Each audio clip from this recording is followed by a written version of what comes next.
So, I'm running Salt Marsh in 5e with a group of 4 of my best bro friends. We're in chapter 2 of my ongoing campaign, and so I've been playing in total for about 6 months now. I've gotten pretty familiar with my group and know generally how my PCs operate, how they roll, etc. My girlfriend is kind of interested in Dungeons & Dragons and has been spectating on our games to see if she wants to eventually jump in. She's been a good observer up until now. This evening, my girlfriend suddenly bursts into fits of giggles as I'm rolling dice during an encounter with rot grubs in the cellar of the haunted mansion. She's seated behind and to the side of me, so she can see behind my screen and what I'm doing. We're all having a good time, and she's been a good sport, but we all pause so we can look at her. She shakes her head and indicates we should continue with her hand. She clears her giggles, I shrug, and I move on. 2 more times during the evening, she bursts into giggles and then quickly silences herself. Each time is a combat scene where I'm rolling for NPCs. The session ends just outside a door with blue, glowing light. Everyone's had fun, and afterwards, my girlfriend apologizes to me for the outbursts of giggles. I ask her why. All of a sudden, she started when the last 3 times she's watched with complete silence. It's because I realize you roll your dice the same way you... You use the same hand gestures, same placement, same everything. I burst out laughing for a moment, pondering, because I realize she's right. Then I go silent because I realize she's right, and I'll never be able to look at my party members rolling their dice the same way again. Had to share this one with y'all.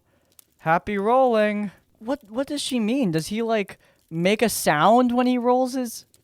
I don't get it. 1 hour later. Guys, I literally just recorded the rest of the episode, and I just realized that when you shake your dice before you roll, it looks like men jerking off. My asexual ass has cracked the case. So, yeah.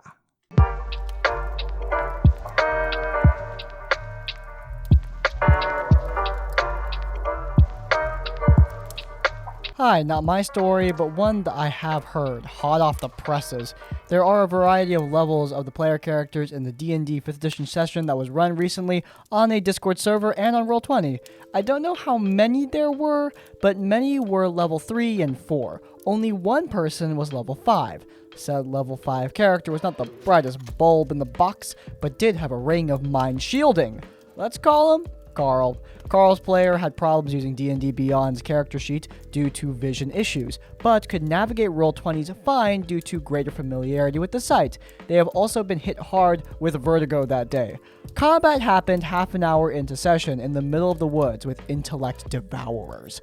A weird place to encounter the monster, but I am willing to give the DM just enough faith that they had some sort of reason why one would be there.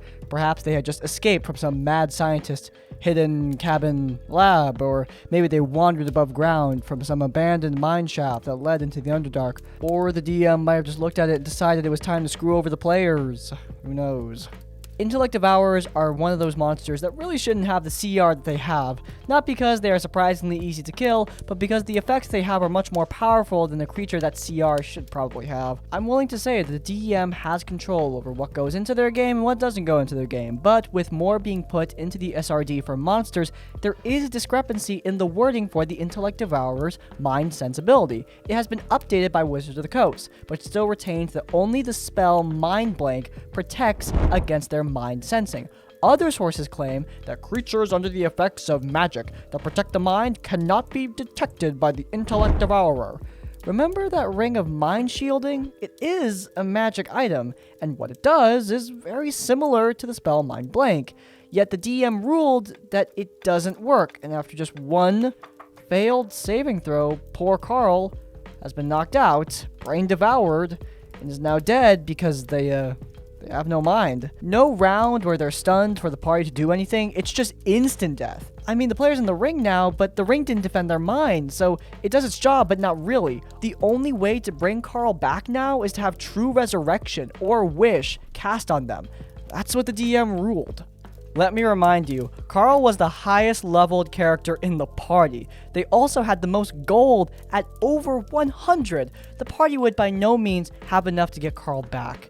DM being so helpful suggests that they sell what few magic items Carl had, meaning the ones beside the ring, to try and get a bit more money, even though it wouldn't be enough. Remembering that Carl's background granted pity on them from others, they wanted to see if flashing Carl's haunted look could give them a discount on bringing him back. The The DM rules that this means they pluck out Carl's eyes to make into a potion? The flumph? Damn, I cannot believe. I mean, that's one way to censor. In just under an hour, the DM has thrown something at the party that, if they were going on the first printing of the creature, would have required a level 8 spell to defend against, and if failed, a 9th level spell to recover from. Apparently has the same challenge rating as an owlbear, and the DM decided that the one thing that could save Carl was desecrating his corpse and blinding him. Carl, who's a player who's struggling with vision, had their character killed and vision removed.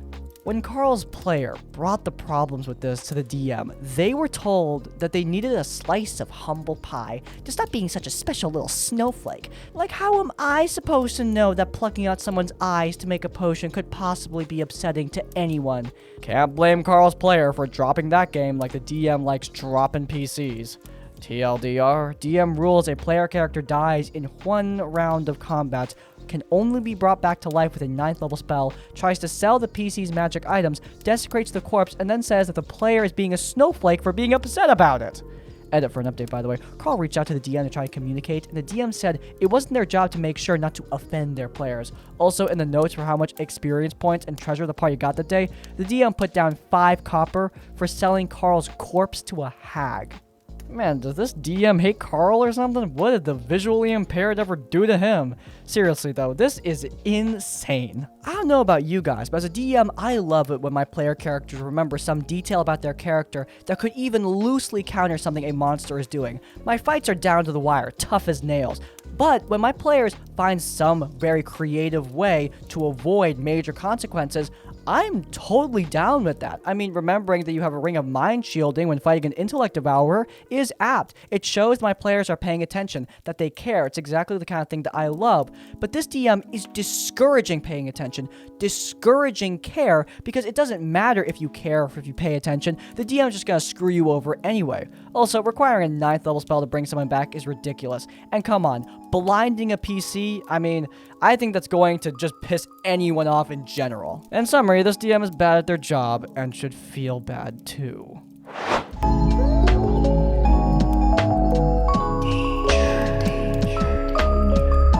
Let's change things up a bit here. What's the most uncomfortable request a player has made in a game you're in? I ask this because I'm remembering one time where a player requested there be no LGBT plus content in my game. I was flabbergasted that I barely knew what to do, but he ended up leaving, so it wasn't a huge concern. From Zoro the Galad, asked me to roleplay an entire encounter between his player character and his parents, telling me that they were distant and had abandoned him as a child, then spent the entire encounter getting broody and angry and chastising the two, on 2 separate campaigns where he had different backstories, but the part about parental abandonment was the exact same. Like, dude, I'm not a therapist.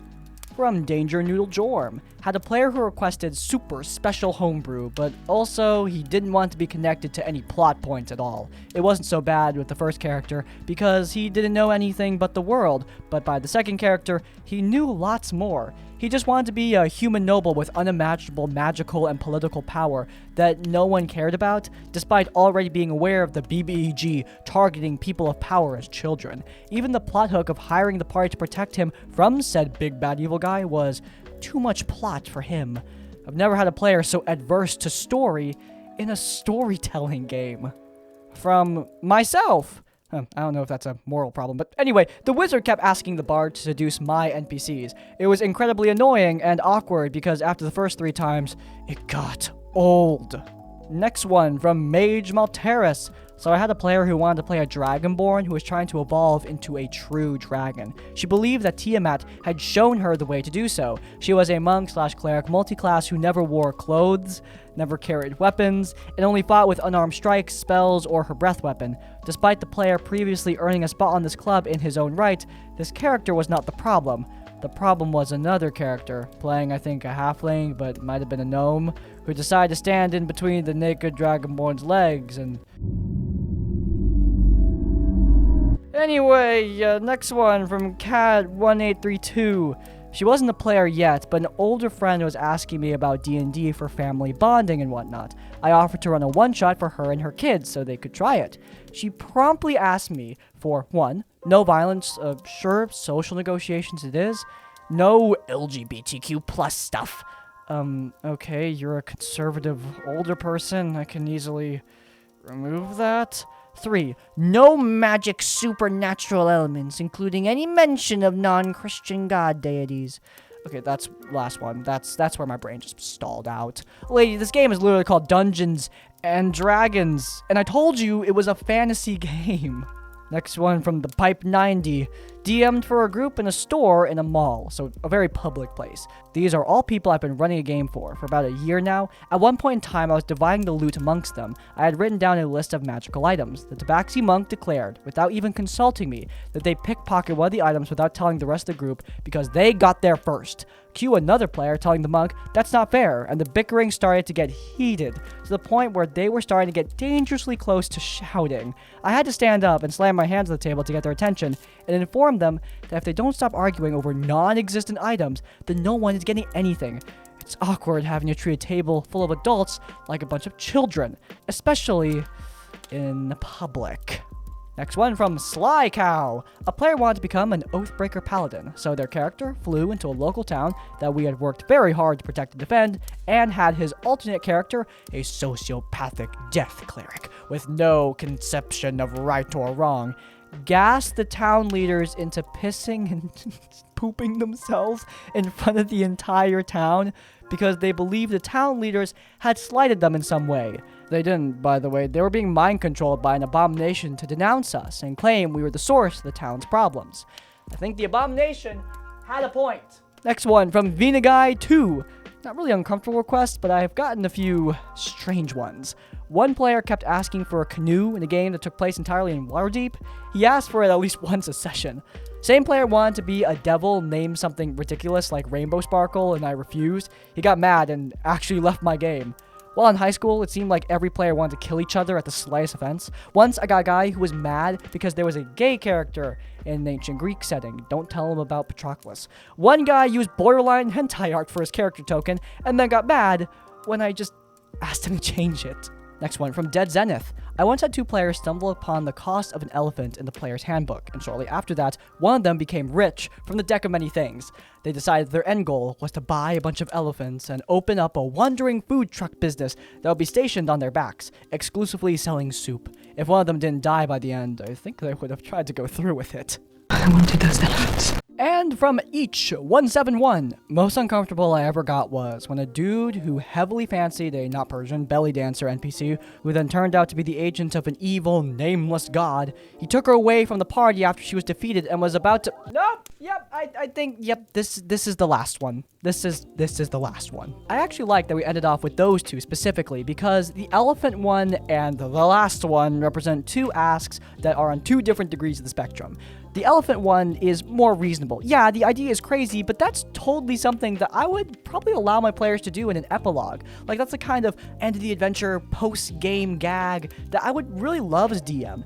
And then the last one is just horrible. A guy making a request, quote-unquote, that is disgusting, way crosses boundaries, and is just straight up unacceptable. Through this thread, I think we've seen a variety of ways and a variety of things that players can request from their DM. Both good and bad. Very, very bad. Mostly bad, in fact. But don't let that trick you into thinking that as a player, you can't request things from your DM. I think that's perfectly reasonable. You just need to be respectable and not creepy about it. Very important. One of the few times I tried joining a random game ended badly. I was at a local game store when I saw some guys setting up a D&D game. Feeling abnormally confident, I walked over and asked if I could join. The DM looked at me like I was trying to sell him a timeshare, but the other players said yes. With an air of begrudging resignation, the DM explained the campaign to me, how we were going to play morally loose or even evil characters, acting as mercenaries for an insidious shadow broker, and setting into motion dark events that would allow the broker to rise as the BBG of another story, kind of like Borderlands, the pre-sequel. Not what I'm used to, but I was game. I pulled up D&D Beyond on my phone and started making a character, and this seemed to really annoy the DM even further. "You can't fill out a character sheet," he sneered. I was starting to get the sense this guy didn't like me for some reason, so in the hopes of not looking like an RPG noob and not angering him further, I simply replied, "I just like D&D Beyond better?" He seemed to accept this, but I can still feel that frustration radiating off of him. I went back to making my character a neutral evil human assassin who used the codename Datura. He was a sociopath with a love for poisons and toxins, always eager to create new and deadlier variants and test them on his victims. I don't know what possessed me to do this, but as I was picking my character's starting equipment, I decided to ask the DM, "Can I start my assassin with a dagger of venom? I think it would make sense for his character." I didn't have high hopes he'd say yes, but I thought, hey, it's worth a shot. Big mistake. Dude jumps up from his seat and starts laying into me, shouting stuff like, "You think you can just barge into my game and start demanding concessions? You can't even be bothered to fill in a character sheet. You critical role simping make me want to puke." No idea where that one came from. I never once mentioned critical role. By now, the entire store was looking at us, so I made the only smart decision I made that day and walked away. All the while, the DM continued his tirade. I don't know if he hated me because I was some rando asking to join his game, or if he could smell the noob on me, or what, but I sincerely hope I never cross paths with the likes of him ever again. Honestly, the thing that upsets me the most is that I never got to play that evil campaign. Maybe someday I'll get to unleash Datura on the world. Okay, side note. I'm familiar with Datura as a psychedelic drug, so when I was skimming the story and saw the ending, I thought the ghost of Reddit user Flippin' Flop was coming back to haunt me. If you know, you know.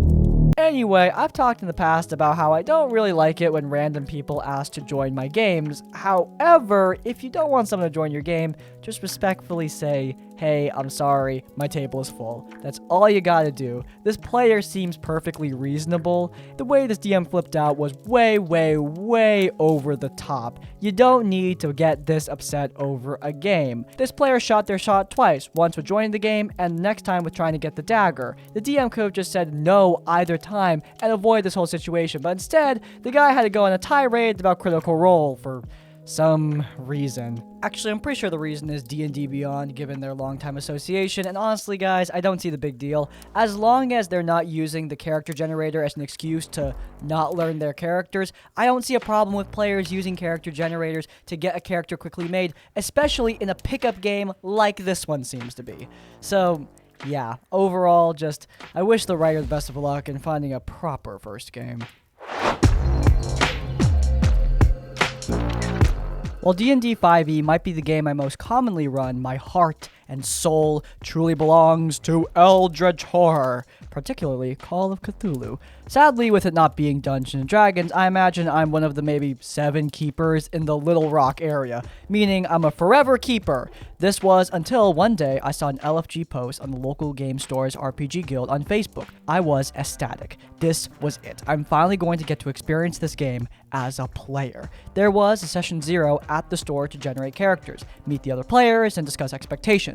My character, Robert, was a writer of fiction in his late 20s from Rhode Island, who came to Arkham as a student of Miskatonic University. He met his romantic partner, a graduate student pursuing a doctorate in English literature, and decided to stay in Arkham after graduating, with his romantic partner pretending to be his landlord to keep their romance away from prying eyes. The other investigators consisted of a nurse, Caroline, from Arkham Sanitarium, a socialite, Jenny, a medical doctor from the South, Lee, and the subject of our story, Dexter Charles Ward, cousin of Charles Dexter Ward, and a student of the occult. No, seriously. Naturally, those of us in the group who know about Lovecraft raised our eyebrows, but ultimately thought nothing of it. Big mistake. This is the Call of Cthulhu equivalent of making Keyleth's second cousin twice removed, or something like that. Now that we're on the same page, our first game comes, and each character is introduced going about their nightly routine, before being confronted by a mysterious femme fatale, who escorted each of us to our soon-to-be benefactor. Jenny was leaving a speakeasy, Lee was closing up his practice for the night, Caroline was doing her rounds, Robert was meeting his publisher for dinner, mundane things befitting a Lovecraftian character, before the mythos comes knocking. Dexter insisted he was in the restricted section of the Orne Library, entry to which is only allowed to those cleared by Professor Henry Armitage, which is almost no one after the events of the book called Dunwich Horror. Anyway, Dexter is poring over the Necronomicon, learning dark truths and powerful spells within. Our keeper gently did not allow this, reminding him that we're all unaware of the larger mythos at this point in the story. So Dexter amended his actions to searching for the Necronomicon instead. Our keeper just sighed, ran with it, and moved on. We were assembled to investigate the location of some stolen documents from Miskatonic University's collection, specifically regarding the trial of a witch named Keziah Mason. Of course, Dexter knew all about her without the need for a roll, he insisted, but was politely, again, rebuffed by the keeper. The hunt was on. We followed the clues, getting tangled up in a conspiracy within Miskatonic University's faculty, and even put us in the crosshairs of the Atlantic City mob at one point, along with the obligatory cult. Love it, wouldn't have it any other way. But the entire time, Dexter was a combination of a that guy and a metagamer, blurting out suggestions when he wasn't even present, magically becoming present if something was happening and not involving him, and rattling off events from other Lovecraftian stories that simply must be clues in this adventure. They were not. They had no relevance. Also, he was very creepy with Caroline, who also happened to be our keeper's wife. Perhaps my favorite moment came when our group wound up in a graveyard and were attacked by a ghast. We are not a super combat-capable group. Robert had a few extra points in Brawl from some limited boxing training to protect himself and his partner, and Lee had maybe 10 points in firearm from the base value of World War I service. It was a very harrowing and frightening encounter worthy of Call of Cthulhu. Dexter insisted that he would know everything about ghasts and actually asked for the stat block from the keeper, who told him no, much to his dismay, and informed him that he had zero Cthulhu mythos skill, as should we all, therefore no one should know anything about these creatures. He took that poorly and sulked. I managed to get an extreme success on a dodge, completely avoiding what should have been a fatal attack, and then Lee managed to roll an impaling strike on the ghast, killing it. Dexter had an idea. He wanted to cut off the claw of the ghast and affix it to the end of his sword cane, thus giving him the same damage potential as a ghast claw attack. Right? No, this was shot down. Eventually, our keeper was worn down and allowed him to have some mythos connections, including an enchanted cane that could absorb energy/magic points from other people who touched it. This is relevant in just a bit. And he also granted 2 minor spells. I suspect the keeper was trying to teach a lesson by goading Dexter into casting them and eventually reducing his sanity into oblivion, since spells cost MP and sanity. This kind of backfired for a bit since his ego was turbocharged, and he insisted he was our leader, which we all naturally ignored. The low points came during the follow-up adventure. We left Arkham for Rhode Island, specifically Federal Hill, to track down the escaped villain from the previous case. Robert and Caroline discovered the villain was hiding in the basement of the hotel behind a reinforced door. This villain taunted Robert, revealing he knew about Robert's romantic partner, and naturally, this made Robert fly into a rage, dislocating his shoulder to try and get through the door at the villain. Caroline dragged him away and reset his shoulder, but he was still in a panicked rage when the two arrived back in the lobby with the rest of the group. Dexter decided to pacify Robert by trying to jab him with the cane. I stated that Robert furiously bats the cane away, and Dexter's player screams, "You don't know!" in my face, in the middle of a crowded game store. I calmly stated that he's trying to poke a deeply furious and fuming man. He's lucky that Robert didn't physically lash out at him. The keeper agreed, and Dexter sulked for the rest of the session.